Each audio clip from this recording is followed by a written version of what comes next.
There's a difference between a change that you go through. Think of changes.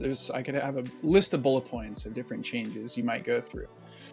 Change of job, change of career, change of relationship status, change of availability, change of schedule. You might move somewhere.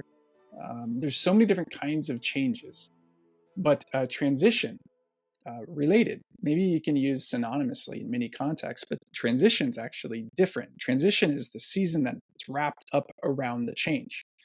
Now, let me kind of ground it for our purposes. Graduating from school is a change. And there are other changes associated with it. If you make a list, okay, I'm graduating, what are all the things that are changing? I'm changing what I do every day. I'm changing where I go. I'm changing how I relate to other people. I'm changing how often I see someone or not. I'm changing even the status of my identity. Like I have an ID card and I'm no longer associated with that ID card. I have a new identity, alumni. There's all these changes. But if you look through the lens of transition, you would see that there's a whole host of other things wrapped up around that change. The change is the diploma. The change is the moment on a stage. The change is turning the tassel from one side to the next. I can never remember which side it is. But transition are multiple stages around that change. There's a whole ending, losing, letting go phase. I'm drawing content right now from a classic book called Managing Transitions by William Bridges, published, I believe, in 1991. This is like the classic organizational behavior, organizational theory concept on transition. And it's equally applicable, if not more, to our personal lives. So change is the diploma and the change of status of your student relationship, but the transition, you're losing so much.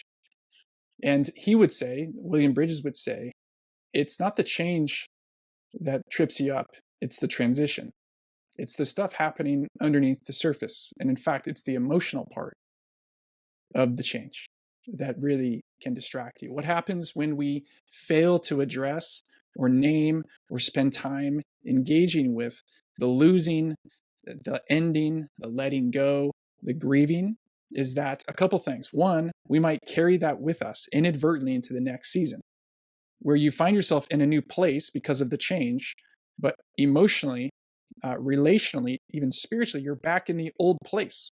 And it's hard to be present if you're carrying or allowed yourself to be kind of trapped by old experiences, old feelings, unresolved, unexpressed emotions. Also, when we fail to properly give time and space or guide other people to give time and space to express and let go and share their emotions, it can oftentimes, as we go through the changes, trigger a sense of anxiety or fear or stress or pressure, which are inherent in changes.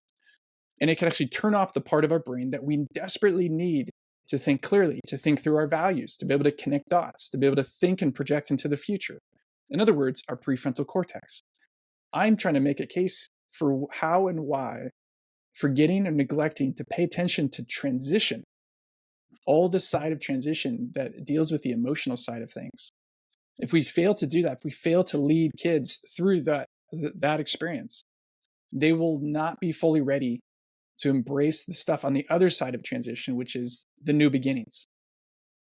And so learning to pay attention to what's underneath the surface. And here's how it sounds. Here's how it sounds when it doesn't go well. Hey, you're graduating soon. You must be so excited. Hey, what's next? What are your next plans? Oh my gosh, it's going to be awesome. You're going to have the time of your life. It's all this focus on what's next. And the kid listening to that, yeah, there's truth to that. I am excited. I am looking forward. I do think that's going to be the time of my life. However, what I'm losing, what I'm letting go of, what I'm no longer going to have is very important to me as well. And if you don't name that and give them time and space, it's going to be hard to embrace the new thing. And so I find that people tend to be in one of three camps. Either they're all about, let's just move forward, move forward, move forward. Don't worry, it's so exciting. It's the next thing. It's awesome. Or the type of person who's just wants to dwell. Oh my gosh, it's going to be so sad. I can't believe you're growing up. It's going to be so awful. I'm never going to see you again. oh gosh, that's just as bad. And then there's someone who's just right in the middle, who's completely numb and neutral and doesn't talk about either side. Okay, well, you're just going through it. I mean, it's just a stage of life, whatever. Everyone goes through it. But the fourth way is what I'm recommending. And this is what William Bridges recommends as well: to look at both sides, to embrace both sides, and to give time and attention to name, express, underneath the surface, equal parts. I am both sad, and I'm going to miss, and I appreciate what I've been through, and I want to express that. You can express that in writing a letter. You can express that in doing a monument, making a scrapbook, making a song, making a slideshow, giving a speech. But I'm also, here are the things that I'm looking forward to. I'm excited about these things. I can't wait for this. I'm thrilled about. And we hold both of those things true. And that is the basis for integration, for mental health and spiritual health. And it's the foundation that every single kid needs, and you and I need it as well. So don't be overwhelmed by the transition. Learn to understand what's happening. Learn to recognize in yourself when you're going through it and you're not thinking at your best, to take a step back and process, well, what am I neglecting to name? What am I neglecting to, if I had the freedom, what would I say? What would I feel? What would I share? And then do it and see what happens.